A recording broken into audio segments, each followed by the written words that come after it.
Today's show is sponsored by RexMD, the #1 leader in men's telehealth. Get started today at rexmd.com/chat and find deals worth up to 90% off. Now, before we get anywhere into the show, let's outline what we've got on tap for today. So coming up, we're going to talk about Latavius Murray and a report that came out that the Broncos are unlikely to bring him back. And then with that, we sort of segue to the draft and go, well, if they're not re-signing Latavius Murray, does that signal that they could be going early for a running back in this year's draft? But let's start by talking about, our favorite guy, I'd say, from 2022, a season not many want to remember. But Latavius Murray, he definitely stole all of our hearts. He met with the Bills this week, and according to Mike Klis over at 9 News, the Broncos are unlikely to bring him back. Now, Murray does have a history with the new head coach, Sean Payton, and he even somewhat lobbied for Sean Payton to come to Denver because he played in New Orleans for 2 seasons under him. So, you would think if Sean Payton wanted him back, they would make it happen because he knows what he's getting in number 28. Now, Latavius Murray last season, when he came over from the Saints practice squad, and he was the only guy in NFL history to play 2 games in London, 760 yards, 4.4 yards a pop, over the age of 30, and 6 touchdowns for the former 6th-round pick out of UCF. Now, the Broncos running back room, you can look at it one of 2 ways. There are some good names right there. Javonte Williams, Samaje Perine. That's one way to look at it. But then you can look at it through the lens of, well, when is Williams returning? And is Perine really a 3-down back? And are we about to see a good dosage of a guy named Tony Jones who we've never really even heard of before? A little worrisome right there. So what do you guys think? Should the Broncos re-sign Murray? Yes or no? This is the pinned comment on today's show. So YouTube likes to put ad breaks around this spot. I try to feel it out. If they do, take advantage of it and get down there and give me your replies below. Listen, I love Latavius Murray for what he did for this team last season. Most importantly, not fumbling it 500 times. But at the age of 33, maybe it's best to let our sweet prince of 2022 ride off into the sunset and not have him come back and sort of smear the 1-year Hall of Fame career he had for the Broncos last season. I know I'm being all tongue-in-cheek here, but at 33, I could see why Denver decides, we know that we struck lightning in a bottle once with you. Is it going to happen twice? Maybe not. Now, they're putting a lot of their eggs in the basket named Samaje Perine, who they signed in free agency. And he has always been just a backup running back, right? An RB2, 394 yards last year and 2 touchdowns playing second fiddle to Joe Mixon. What he does as the lead running back is a mystery to all of us, but we will find out. Then there is this question. When will Javonte Williams return? Unfortunately, he comes off not just a routine, if there is a routine torn ACL, but a very serious knee injury with further complications.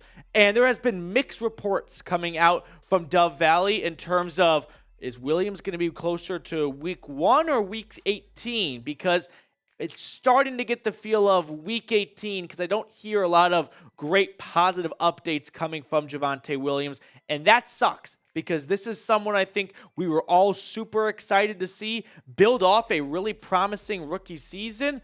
And he might have a J.K. Dobbins or Saquon Barkley type comeback where even his first year back, he looks about 50% of himself. So I think this is the Broncos' plan. If I had to make my best guess, it is roll with Samaje Perine and a rookie, and those be your 1-2 punches, and then hope that Williams can return around week 8. I think if they felt like if Javonte was going to miss the entire 2023 season or upwards of 12 weeks, they might have gone for a bigger name running back because I know everyone says don't pay a running back. It's not the cool thing to do. Do you guys see how much like David Montgomery and Miles Sanders caught in free agency? Not a lot of money. Now we're going to look at more running backs in just a moment, but first let me tell you guys about today's sponsor, RexMD. Fellas, do you sometimes lack confidence in the bedroom? We've all had those nights where we get too nervous or maybe had too much to drink. There's nothing worse than not being able to put the stick shift in drive when you need it most. But have no fear, RexMD is here, spreading cheer even when you've had too many beers. RexMD is FDA approved and the most trusted leader in men's telehealth. They have sponsored today's Broncos Breakdown to help you always be prepared. RexMD has made it simple, easy, and cost-effective to help all the men out there last longer and feel more confident in the bedroom. RexMD makes getting generic Viagra and branded Viagra or Cialis easy. Everything's online, even the prescription, and they deliver discreetly to your door. No waiting rooms, no embarrassing trips to the doctors, no insurance, and no copays. So take advantage of their best deal yet that they've ever offered and save up to 90% off and only $2 per dosage with our exclusive link. That is rexmd.com/chat. So go there now for this limited time deal. Starter packs of generic Viagra and Cialis are now available to our listeners to get started with. That is rexmd.com/chat. Use that for up to 90% off. Now, when it comes to the NFL draft, will the Broncos use one of their earlier picks on a running back? There's been some buzz. Now, I do want to kind of start this off by saying there's been buzz, but at the same time, it's not the same type of buzz from previous seasons because it has been airtight coming from the Broncos facilities, right? There has been no leakage from Sean Payton and company. They are not letting anything get out about what the Broncos want to do in this draft. Now, Denver going into the draft currently has 5 picks, as we all know. I'm sure we're all getting a little bit tired of being reminded of how little Denver has to work with. But they've got the 67th and 68th overall pick along with 108. So they can definitely find some contributors with those first 3 picks. One guy they might be looking at is running back from Auburn, Tank Bigsby. So he reportedly came to Denver for a top 30 pre-draft visit. At the combine, he measured in at 6 foot, 210 pounds, and he's a projected 3rd-round draft pick. A 3-year starter for the Auburn Tigers, originally a big-time recruit for them. So at his time in Auburn, you can see what he did as his last 2 seasons. Over 1,000 yards back in 2021, but he had a big-time workload decrease in 2022, despite averaging 5.4 yards a carry, which might be a reason why Auburn decided to make a change at their head coaching position. 20 touchdowns over the last 2 seasons, and even offering you some versatility in the receiving game. He is an explosive downfield player. He had 8 carries of 30-plus yards in 2022. That was number 1 in the SEC. So he is a big play machine. He just needs to work on getting through the hole and picking up a first down on 3rd and 4 from time to time, and not everything being a home run. Now, the issue is George and Sean Payton have a bit of a dilemma on their hands, and that is, are they drafting a running back for the next 4 seasons, which a 3rd-round pick would be that type of move, or are they trying to find one in the middle of the draft to just hold down the fort with Samaje Perine until Javonte Williams gets back, and then, hey, Javonte, it's back to you. You're the lead back. We didn't invest into a big-time running back in this draft or free agency because we've been waiting for you. I don't know what they want to do. Your guess is as good as mine at times, it feels like. So we'll wait and see, but if they go running back in round 3, to me that says Sean Payton is not all that invested on Javonte Williams moving forward.